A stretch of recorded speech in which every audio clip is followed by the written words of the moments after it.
Hello everyone!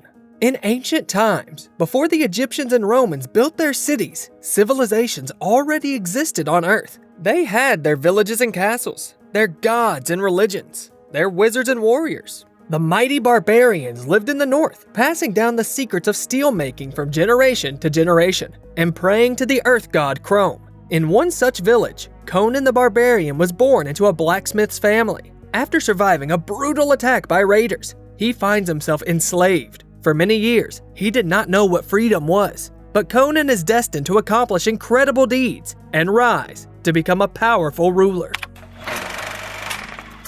Once upon a time, in a northern village, there lived a blacksmith with his wife and son named Conan. Atop the mountain, Conan's father shows off his finest sword to the young boy, recounting the tale of how their people got the secret of steel from the powerful god Chrome. To master this secret, Conan must respect the ancient art of the blacksmiths. You must learn its riddle, Conan. You must learn its discipline. Soon their home village is raided by horsemen, led by the evil wizard, Thulsa Doom. They brutally massacre the villagers, and when Conan's father fights back, they kill him too. His wife and son hide nearby, and are horrified to see their protector's death. They cannot hide for long, and the sorcerer slowly approaches the woman with the smith's sword at his side. He puts her under his spell, causing her to enter a trance and lower her weapon. In one swift motion, he decapitates her. Little Conan, who is still holding his mother's hand, can hardly believe his eyes. The children are kept alive, chained and taken north, where they are used to do hard slave labor. In the heat and cold all day long, they spin a huge wheel. After 20 years, only Conan remains alive, continuing the work alone. The tough man is spotted by a visiting warrior who takes Conan with him. When they arrive at a new place, Conan is thrown into a pit for gladiator fights, where the confused man is attacked by a fearsome opponent with teeth as sharp as those of an animal. Drenched in blood, Conan fights back as hard as he can, and despite the odds, emerges victorious. He continues to dominate every fight that follows, winning over the crowd and becoming a fan favorite. He began to realize his sense of worth. When there are no longer any worthy opponents left for the invincible Conan, the fighter is sent to the east to turn him into an elite warrior. Great war masters share their secrets with the barbarian, teach him to read and write, and introduce him to poetry and philosophy. Even though Conan is still a slave, he enjoys the company of beautiful concubines, who help him become a real man. Though Conan only has vague memories of his father, he doesn't abandon the blacksmith's faith and continues to believe in Chrome and sacred steel. He earns the respect of his teachers, and one night, his master decides to set Conan free. The former slave flees into the steppes, where a pack of wolves chases him. Fleeing from them on a rock, Conan falls into an ancient tomb hidden inside. There, he makes a fire and sees skeletons of ancient men everywhere, one of whom sits on a throne in royal attire. In his right hand, he's holding a sword, which Conan cautiously picks up and beats the rust off of it. Suddenly, the skeleton's crown falls, causing the ancient king's head to bow. The barbarian sees it as a sign from the gods. It was Chrome himself who led him to this cave and gifted the sword. With his first weapon, Conan breaks free from the remaining chains and takes care of the wolves. The wandering warrior stumbles upon a lonely hut where a woman is already waiting for him on the doorstep. Do you not wish to warm yourself by my fire? Conan goes inside, and the woman tells him a prophecy about a great warrior who will come from the north to destroy the serpents and become king. As a boy, Conan memorized the symbols of those who killed his parents. 2 snakes under a black sun merging into one.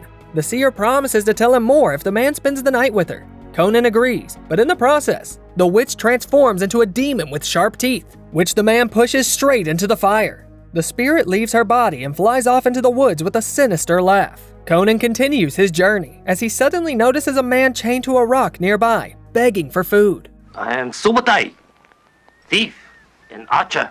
The thief was punished and left to die alone, but Conan frees the prisoner. They spend the evening around a campfire, where they argue over whose god is stronger. Subutai becomes Conan's companion and true friend. Together, they travel across mountains and fields, and Conan finds himself inside a real city for the first time. After having a meal at the local market, the friends continue their journey. At another settlement, Conan hands over his sword to a blacksmith for sharpening. None of the locals have seen the snake emblem mentioned by the seer, but one of them tells Conan about a group of snake-worshipping sectarians in a tower. The snake religion is spreading across the surrounding areas, and its followers murder people at night.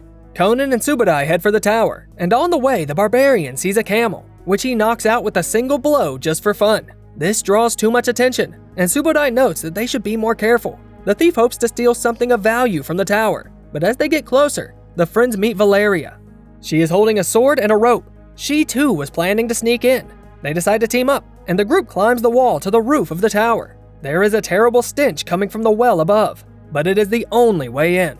Inside the temple, they discover that the worshippers in white robes are the followers of Thulsa Doom, the villain who murdered Conan's parents. Valeria knocks out one of the women and takes her attire.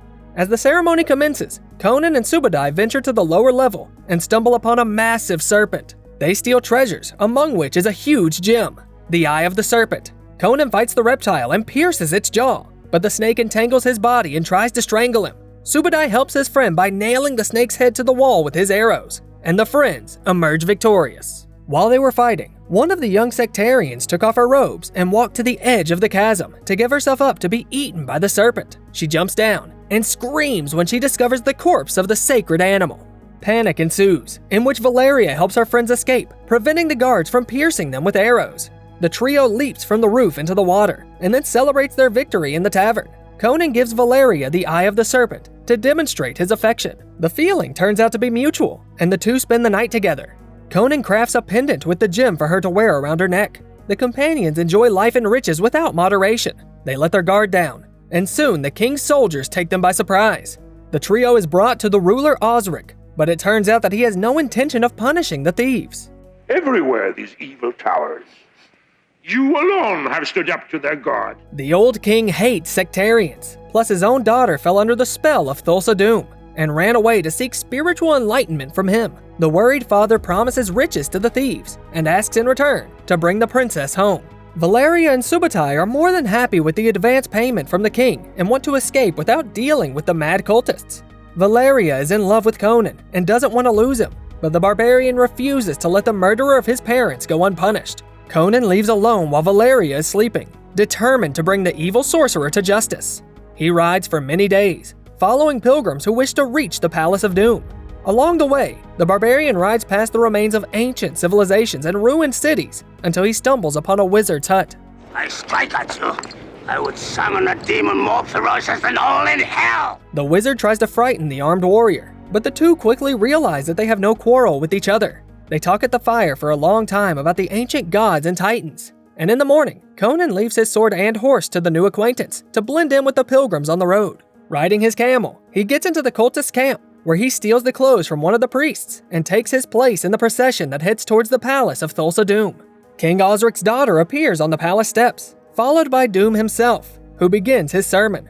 But suddenly, Conan is discovered and captured. He is brutally tortured, and later Doom demands that Conan return the Eye of the Serpent to him. Conan shouts that Doom killed his people and parents and stole his father's sword. Doom remains calm and reveals that although he was looking for the secret of steel, he has learned a far greater secret, the secret of the flesh. To illustrate his words, he commands a girl on the cliff to leap to her death, which she does without hesitation.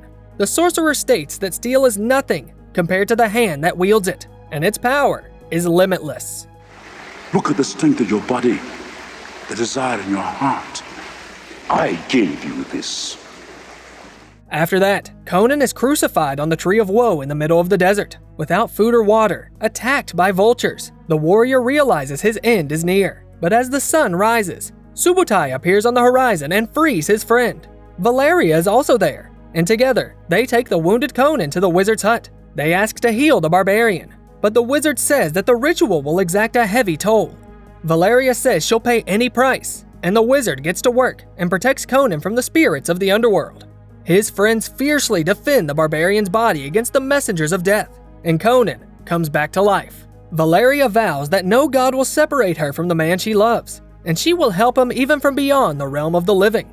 If I were dead and you still fighting for life, I'd come back from the darkness, back from the pit of hell, to fight at your side. Now Conan will no longer embark on the perilous journey alone. Subodai suggests kidnapping the princess and taking revenge on the sorcerer some other time, but Conan remains silent, his eyes full of intent. The wizard wishes his friends luck, and they reach the entrance to the cave on the far side of the mountain where Thulsa Doom is hiding. Putting on their war paint, the trio make their way inside. where the sectarians perform a ritual of flesh and pleasure. A huge cauldron of boiling broth is brought into the hall. The princess sits at the feet of the sorcerer, who observes his subjects while seated on his throne. Suddenly, Doom's body begins to change, and he transforms into a giant snake. Meanwhile, Valeria and Subotai start a fire and massacre the guards, while Conan enters the center of the hall and distracts everyone. As the snake crawls away, Valeria grabs the princess and takes her away. Conan fights off the guards, knocking over the boiling broth and shattering the giant pillars. The friends flee, fighting off the guards in the caves, and mount their horses, taking the princess away. Doom is back into his human form and promises to seek revenge on the infidels who challenged him. He goes outside and charges his bow with a magic arrow, which he creates from a small snake. The arrow pierces Valeria, and she feels that she is dying. She asks Conan to hug and kiss her one last time. Let me breathe my last breath into your mouth. I'm so cold. Conan sets fire to Valeria's body in an old city nearby the wizard's hut. Subotai sheds a single tear as he says goodbye to his friend. The barbarian wears the pendant he gave Valeria on the day they met. Conan ties the princess to a rock on the hill to lure Doom's army into a trap. The princess still believes that the sorcerer will save her from infidels. As he readies himself for battle, Conan's mind wanders back to a peaceful memory of walking the woods with his father, feeling the soft breeze and the scent of fresh grass. Since then, there's been no spring in his life, only a dreadful 20-year-long battle. Subotai helps prepare the traps and fortifications, and the wizard brings the armor and swords collected from dead warriors. When Doom's army appears on the horizon, Conan prays to Chrome. He says that no one will remember what kind of men the two friends were, good or bad, or what they fought for. All they will remember is that two men stood up against an entire army. Valor pleases you, Crom. So grant me one request. Grant me revenge. Conan and Subotai bravely fight off riders who cannot get to them behind the stone statues. Subotai is saved from death by the wizard, who wields a spear for the first time to knock a horseman from the saddle. Conan takes on the lieutenants of Doom, one of whom is pierced by a stake, but the other pounces on the barbarian and knocks him to the ground. As the enemy draws his sword to deliver the final blow, a mysterious figure parries his blade and blinds the opponent with a flash of light. As Conan looks on in disbelief, he recognizes the spirit of Valeria, who fulfilled her promise to come to her lover's aid from beyond the realm of the living. Seizing the opportunity, Conan defeats the last remaining soldier of the sect. The only one left alive is Thulsa Doom himself, who has been observing the battle from the sidelines. The sorcerer pulls back his bow once again, taking aim directly at the princess, who is begging him to take her away with him. Despite being wounded, Subotai sees through the villain's plan and rushes to the princess, leaping to deflect Doom's arrow with his shield. The sorcerer flees the battlefield in shame. As Conan searches the ground, he finds the sword broken by Doom's soldier in an attempt to slay him. He recognizes the blade as the one his father forged all those years ago, and raises his hands in tribute to Chrome for his blessing in battle. At night, Thulsa Doom walks out to the crowd of pilgrims who have gathered at the foot of the mountain with torches. At this time, the princess, who has finally become disillusioned with Doom, leads Conan past the palace guards straight to Doom. The sorcerer sees the barbarian sneaking up behind him and tries to use his sweet talk to possess Conan's mind. My child, you have come to me, my son. Doom attempts to hypnotize Conan by repeatedly calling him his son. Longing to see his father, Conan briefly succumbs to the illusion, but he breaks free from the trance as soon as he catches a glimpse of the hilt of his sword. Fueled by his lust for vengeance, Conan decapitates Doom and displays his head to the duped cultists. From the summit, Conan watches as the cultists extinguish their torches by hurling them into the water. Everyone leaves, and only the princess remains. Conan burns down the palace and takes the wayward princess back to her father. He will soon set out on new adventures to become a great king. But that's a story for another day. As always, check out the movie name in the description. In the meantime, share in the comments other legendary tales you've heard about Conan the Barbarian. Don't forget to subscribe to the channel and hit the like button to see even more cool recaps.